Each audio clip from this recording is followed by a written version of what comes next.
Hello, my name is Guga. I'm CEO of SmartSoft, and I'm with Ben here, who's CMO of Logis Future, that operates Bet9 brand in Nigeria, which is the biggest brand there, right? Ben, great to have you. Good to see you. And good to see you. It's been a while. Indeed. Can you give us a little bit of context about the market? And I know you have a background working on mostly European mature markets, so what's the biggest difference with? Yeah, I would say that Africa in general, and particularly in Nigeria, there's as many differences as there are similarities compared to mature, regulated European markets. Firstly, the consumer is very different. We find in Nigeria particularly that whilst it is a profitable market, we don't see so much of a middle class. There's a small emerging middle class, but ultimately the vast majority of your consumers will be low stake, and then there is an upper echelon of less than 1% of your players will be what you would have traditionally called VIP. So in terms of differences, I think that's one big difference from the outset, is that your consumer profile is very different. In terms of betting trends, we also see vastly different behaviours. People in Africa in general are not necessarily betting for leisure. They're not betting for fun. They're not necessarily, of course it is about enhancing the experience of watching sport, but for them, they're ultimately buying lottery tickets in order to hopefully change their lives. So when you think about sportsbook, it's about jackpot style bet slips, sometimes in excess of 15, 20-fold accumulator bets, which really ties into the culture and purpose of why they're betting. I think that crash games also kind of fit in there, because with a very small bet you can suddenly win a huge amount. So that's, I think, one of the key maybe drivers why crash games are also successful in Africa. Yeah, I think crash games as a genre of casino has been a pioneer in Africa. It's really helped to bridge that gap between sportsbook into what is becoming quite a high growth market in terms of casino. Crash games has been at the forefront of that, and I think, to a great extent it is because of what you say there, which is, the nature of a crash game is that you can bet a small stake and you can win quite quickly quite a lot, right? And it's that potential which really lures people in, as well as obviously the superior gameplay and fun environment. And it's light and it's simple, which really fits in the profile that of the things that are popular. Yeah, and I think that brings us on to another major difference as well, is it's not only the consumer profile, it's not only the consumer trend, but it's also the way in which people play. How do they access it? And a market like Nigeria, for example, you're not going to see a high index of smartphone users. So when you're trying to load, whether it's a sports book, whether it's a casino game, it's really important that simplicity is key. Yeah. It's important that they're able to access the game quickly and efficiently, regardless of which kind of level of device they're using. And also data is key. When it comes to 3G data, they cherish it. It's not something that's unlimited, and so you don't want to be using really heavy casino games. Consuming all of the data, but also taking a long time to load on the device. So that's where I think the simplicity of the crash games has also helped. And what would you say marketing-wise? What is what do you use, or how do you market your product? And what's the main difference with, let's say, European markets that you have more your experience in? Yeah, so firstly, a bit of background on Bet9. So, Bet9 is a staple proposition for the Nigerian culture. Not only is it the largest betting company in Nigeria, it's one of the largest brands, right? Kind of consumer brands, period, right? We can qualify that by saying that it is the third most visited website in Nigeria, behind Google really and YouTube, so we're in good company. But we're also underpinned by a significant retail presence. So we have in excess of 20,000 outlets on the ground, pan-Nigeria, which obviously speaks to the fact that a lot of the betting activity is still in the retail environment, but also from a brand and marketing perspective, ultimately means that we have 20,000 billboards or advertising inventory across the country, right? Because everywhere you drive, people everywhere interacting with it on a daily basis. So that's why it's become so deeply entrenched within the culture, and ultimately, you know, we're very fortunate to be able to power a household name within that sector. And what do you do? Like, I know your recent project, I've seen it, and it's really impressive. But can you tell more about? I mean, what was the reasoning behind it? What were you trying to achieve with it? How it stands out from the things that you've done in the past? Yeah, so you're talking about the boxing. So boxing is having a real moment in Nigeria right now. It's always been traditionally, certainly in recent years, a very football-heavy market. Yeah. You know, culturally, in terms of the passion point, football has been the vast majority of activity that we see on the betting console. However, that's shifting slightly, and there is a diversification of interest, and boxing has really become a contender for the second sport within Nigeria. And this is mainly down to the fact that there are a number of world-class fighters right now with Nigerian heritage or purely Nigerian themselves.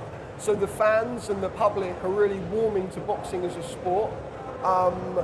Because they've got heroes that they can relate to. So we noticed that. We noticed that boxing was generating more interest and certainly more search intent within Nigeria.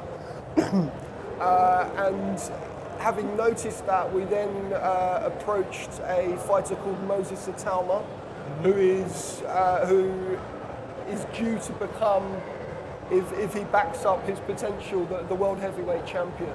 Now, Moses is a British guy with Nigerian heritage.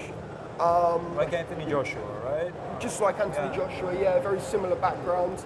But I think where Anthony Joshua's brand team early on in his career focused a lot on the UK and the US, Moses is very keen, or has been very keen, to embrace his African heritage from day one. Okay.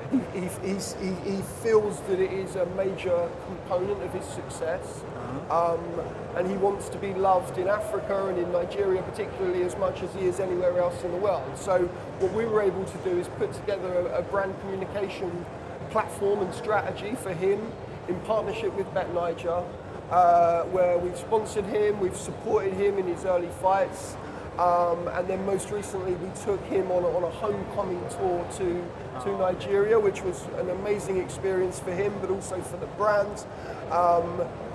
It meant that the fans were able to relate to him because we were able to take him into the communities, into local boxing gyms to train some of the fighters. And it also coincided with us sponsoring the largest kind of pro boxing event in Africa for many years, which was Chaos in the Ring in Lagos, which was a great event in partnership with DAZN, who are really the fulcrum of broadcast when it comes to boxing in the world right now.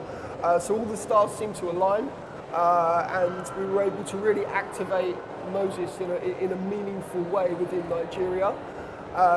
Next steps really are to continue to activate that partnership and hopefully get to the point where he wins the world title and we can take the belt back to Nigeria and parade it for the fans again. That's interesting, and the timing is very interesting actually, because I was listening to Dana White's interview and he was saying that he wants to revive the boxing because MMA has now basically overtaken in UFC the boxing, but if you remember the good old days of like Mike Tyson and that era, I think if there is this like new wave of boxing, you're actually kind of, the timing was perfect and you're actually going to ride the wave basically. There's no doubt that globally boxing is having a real renaissance, and that is partly thanks to the Saudi backing, but also to a lot of backing within the US and Europe as well. But more specifically for Nigeria, it's really becoming etched into the zeitgeist of the moment.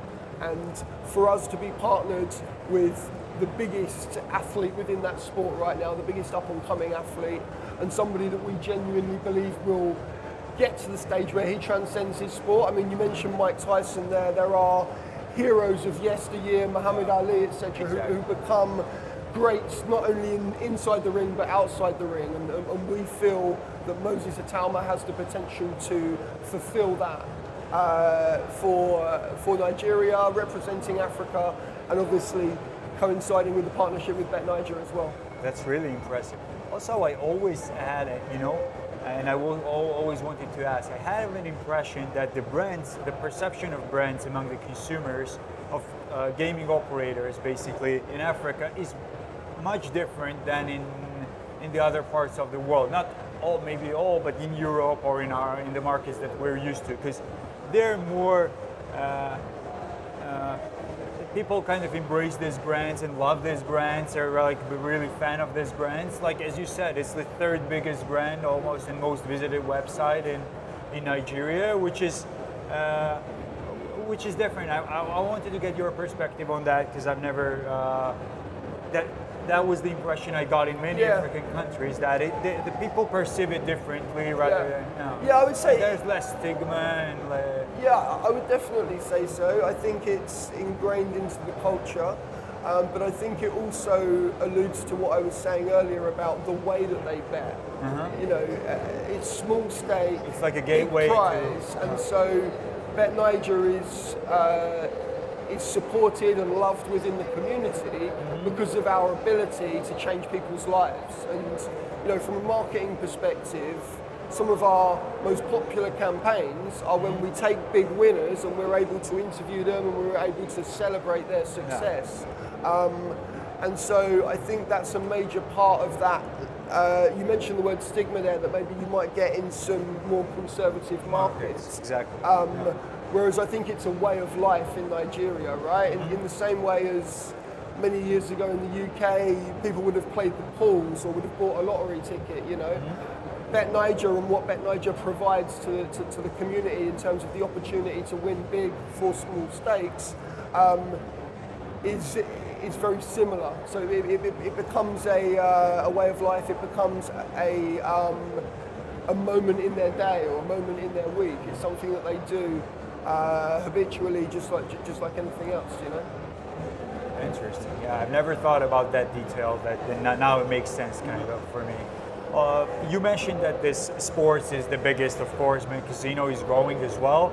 And I remember you were when we met each other, you were telling me about how popular in Nigeria is your product of virtual sports, right? Yeah. Can you elaborate more on that? Yeah, absolutely. So outside of the traditional sportsbook, where we see a lot of activity on Premier League and La Liga, Champions League, etc. What we brought to market a few years ago was a couple of different products. One is called Zoom, one is called Simulate. And these are virtual products which allow the user to simulate the result of a real match, but now. So you don't need to wait. Don't wait, simulate.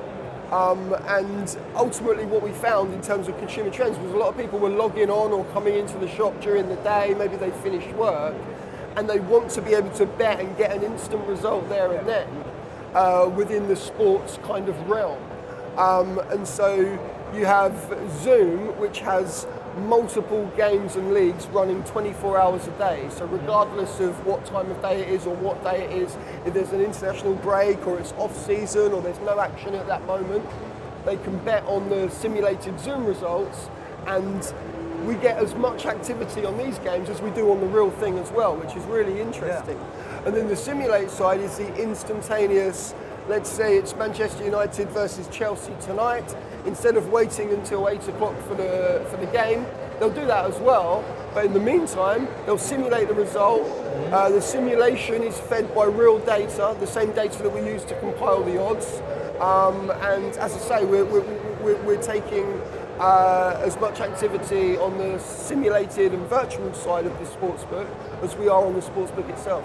That's really impressive. I mean, the numbers that you're saying, because you're the biggest operator, and to have that much traffic on the virtual sports, that's really impressive. How did you achieve that? I mean, did you really push the product? I mean, or you just saw the activity and you just saw an opportunity there to kind of capitalize on the unique content that you have? Yeah, I would say a combination of those factors. It's about the research and development of the consumer trends, understanding where the gap is, but also the product positioning of Simulate particularly, where it sits natively on the sportsbook. Say you're compiling your bet for Manchester United versus Chelsea tonight, you have the ability to place that bet, but then to switch a toggle and then to simulate that bet as well. And so we make it very easy, it's very simple for the user. And it's also the curiosity factor of, I've placed my bet on what I think the score will be tonight, but I wonder what it would be like if I was to simulate it as well. Yeah, I think that enhances the experience. Yeah, and initially our concern with these products was, are we going to take attention away from the sportsbook? You know, are we going to eat into our revenue? But actually we found that it is a supplementary revenue stream. It might even grow, right? Well, the whole pie, right? Exactly. So people will place their normal sportsbook bet, they will do a simulate bet as well. So there's no eating into what would have been the initial revenue stream anyway. And do you see that product growing in the rest of the Africa? Because I know in Africa you also have another brand in DRC, right? But do you see that product kind of, because I haven't seen, I mean, I've seen that virtual are popular generally in Africa, but I haven't seen them that big, that product in the other markets. I think it's got huge potential. I think it's very innovative. And I mean, LogiFuture is quite unique as a business in that we traverse the worlds of both B2B and B2C. So with B2C, with Bet Niger, we've proven the value of a product like Simulate. And the next step for us is to take Simulate from a B2B perspective into the marketplace and to resell to other providers as well. And that's what we've started doing the last 18 months, 2 years. But yeah, I think that there is huge potential for Simulate, not only to penetrate in Africa where we've seen huge success, but potentially globally as well. Yeah, I think there's a lot of potential in that, what you're saying, because especially once you've created that experience that's seamless and that one that's really kind of complements the sports betting experience that you have on the real games. One more thing I wanted to ask you was, I mean, Nigeria is one of the biggest and hottest markets currently in Africa, and it's huge. I mean, the population, economy of the country, and I think it's a lot of big operators are eyeing it as an opportunity. And I know Betano is there and entered a few years ago, right? And I know a lot of operators are coming in. How do you see the market evolving and the competitive landscape, basically? Yeah, I mean, the competitive landscape is certainly changing. There have been more new entrants into Nigeria in the last year or two than any other market globally. So obviously it's attracting attention. I think we've seen as many brands launch and pull out of Nigeria as we have launch and stay in Nigeria, right? And it's because of the intricacies and complexities of the market. You need to truly understand the culture, to understand the consumer, to understand the media landscape. And I think maybe some investors and some global groups have seen Nigeria as a potential easy play and then found out very quickly that actually without the local knowledge and without the expertise and experience on the ground, it's not somewhere you can make a quick buck. Also from a brand awareness perspective, you're entering a market where there are, you know, a small handful of big players with significant share of voice and significant market share. And so in order to eat into that market share, it has to be a long-term play, it has to be a strategic play, and it has to be something that truly, from a brand proposition perspective, truly, you know, the optics have to be right. It has to be meaningful for the audience. Nigerians are very proud. They're very proud of their locale, of their national identity. And so they will always tend to be a little bit weary of international operators coming in, particularly if the communication that's being used is not local, not timely, not relevant. And so, of course, we welcome competition. I would say the competitive landscape is certainly growing and broadening. However, anybody looking to invest in Nigeria would need to factor in two core components. One would be you have to be local to be relevant, and two would be it's not somewhere you're going to make a quick buck. It has to be a long-term strategic play in order to build share of voice, to be topical and relevant, and then you know, to acquire customers that way. Yeah, and I think that big players, they don't see the big operators that enter those markets. If they don't see a quick return on their investment, they kind of don't focus it on that much and try to focus on the markets, their core markets where they get the revenue, and that's why it's hard for them to compete there, right? Yeah, exactly. But also it's important for us as a brand that we don't rest on our laurels. You know, we have significant market share now, but it's also a job to protect that market share. And so it's important that we keep investing, that we keep storytelling, and that we keep fine-tuning and enhancing our product in order to stay where we're at right now. Outside of Africa, the perception of Africa is this one single, like, homogeneous market, right? Which is not the reality. So it would be interesting your perspective on how Nigeria, for example, differs from the other big African markets, and what are the key nuances that make it stand out? Yeah, it's a very astute observation that the global approach to Africa is sometimes homogenous, and this sense that, you know, if you can make it in one African market, you've made it in Africa. I mean, that couldn't be further from the truth. Exactly. Firstly, South Africa in itself is a very different market to the rest of Africa. I would say South Africa is more European in terms of consumer trends and media landscape. And then I would say the rest of it you could count as Mother Africa. But even within Mother Africa, there are so many nuances, so many cultural differences. I mean, you mentioned there that we've launched a brand in DRC, right? Which is our first step into the Francophone kind of African region. And we found there, our key learnings on the ground during this initial phase are the consumer, the media landscape, the payments, the betting trends, you know, the search intent statistics are all vastly different from Nigeria. And it makes sense, right? You wouldn't expect to run a business in the UK and then launch it in Spain or in Holland or in Italy and be able to roll out exactly the same model, right? There are so many nuances and intricacies to each of the markets that, again, it comes down to that local relevance. And I think actually the idiosyncrasies and differences between each of the different markets within Africa are more projected than you would see, for example, in Europe.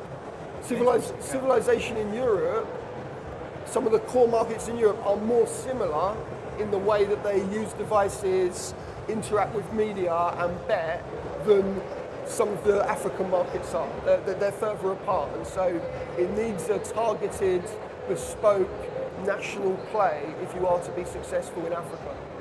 That's interesting, yeah. I mean, we never think that if you take that perspective that European countries, for someone outside of Europe, they don't think it as one same country, right? But in Africa, they have that flaw, and I totally understand that. Maybe, and can you elaborate on that? I mean, what's the differences, for example, between Nigeria and DRC, where you are now present, and what big differences have you noticed? Because I agree, and we also see that there are operators that are really, really successful in South Africa, but they're not successful outside of South Africa, not that successful, I would say. And vice versa. There are very strong operators, like Pan-African operators, that they work in a lot of African countries and they're successful there, but they're not successful in Nigeria, for example, or in South Africa. Yeah, so I mean, talking about DRC specifically, some of the key differences would be payment methods are very different compared to Nigeria. So you're looking at a market dominated by mobile money, but also baked into that mobile money would be the fact that the service levels, the ability to transact are quite low. There's a lot of disruptions, which obviously creates its own challenges. It's not as frictionless as in Nigeria. No, right? Exactly, and also not as reliable, right, in terms of bandwidth, in terms of infrastructure digitally.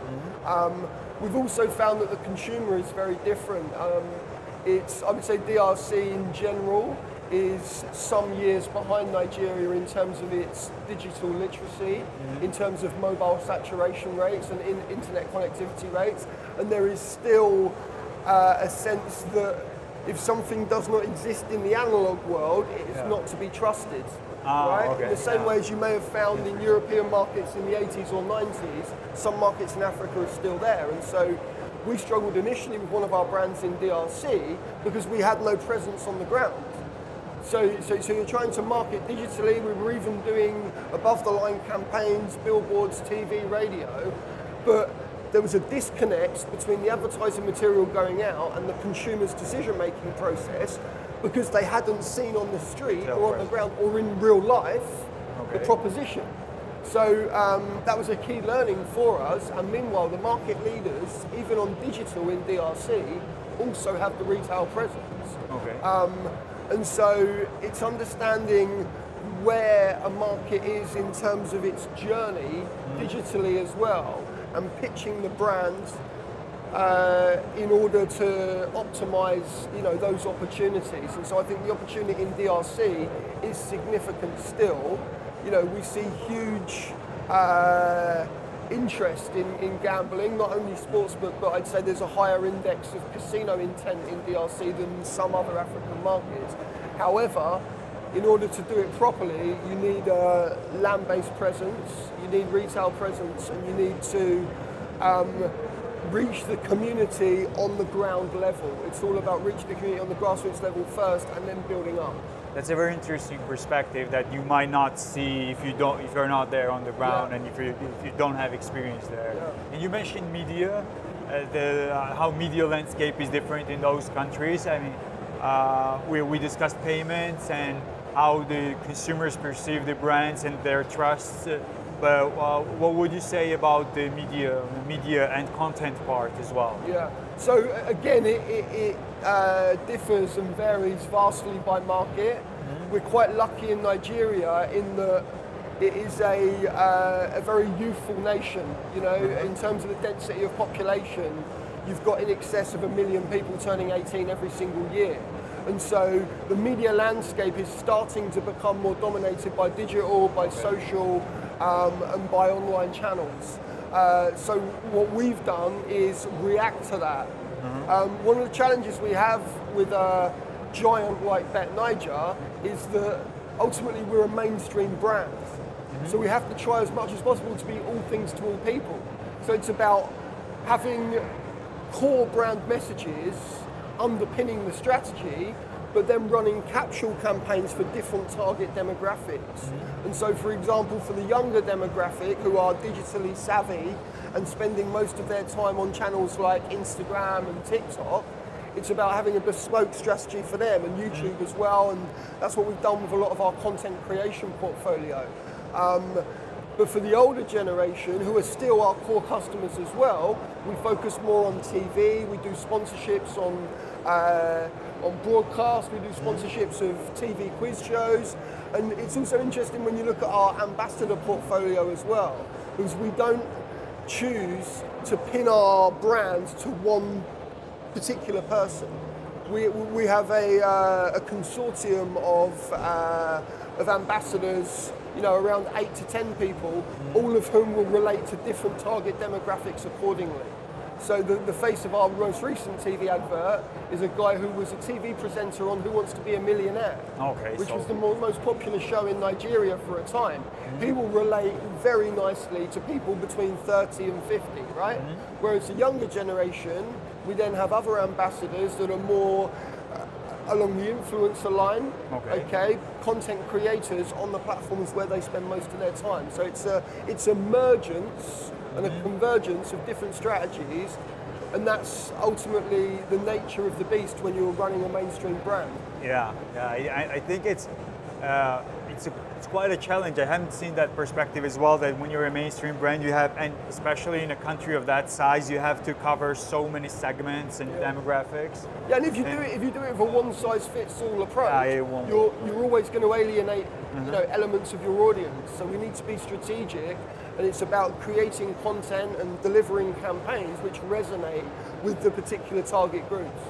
And have you thought about entering into media space, or do you do anything besides, because as far as I know, there are companies that also have their media presence and their media brands, gaming operators, their core business is gaming, but to kind of strengthen their business or see the synergy, they've entered into the media space as well. We've started stepping into that space to an extent.